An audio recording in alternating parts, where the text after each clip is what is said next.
নমস্কার বন্ধুরা, আমি চলে এসেছি একটা নতুন ভিডিও নিয়ে। প্রথমবার কিছু ইউনিক কিছু ট্রাই করার চেষ্টা করেছি, আর এই জিনিসটাই আমি দেখেছি আমার মা আর দিদার কাছ থেকে। এই শীতের সময় রোদে বসে বসে তারা বানাতেন, আর এই জিনিসটা সবসময় নতুন ও পুরাতন দুটো কাপড়ের মধ্যেই হয়ে থাকে। আমরা বেশিরভাগ ক্ষেত্রে এটা পুরাতন কাপড় দিয়ে ইউজ করে থাকি। ফার্স্ট একটা আমি অন্য কালারের কাপড় নিয়েছি, সেটি ইউনিক করবার জন্য একটু কুচি কুচি স্টাইল দিয়েছি।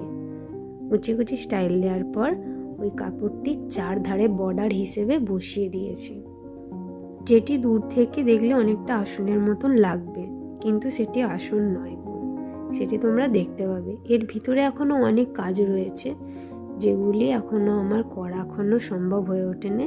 পরের ভিডিওতে আমি তোমাদেরকে দেখাবো যে সেটি কিরকম তৈরি হয়ে উঠেছে।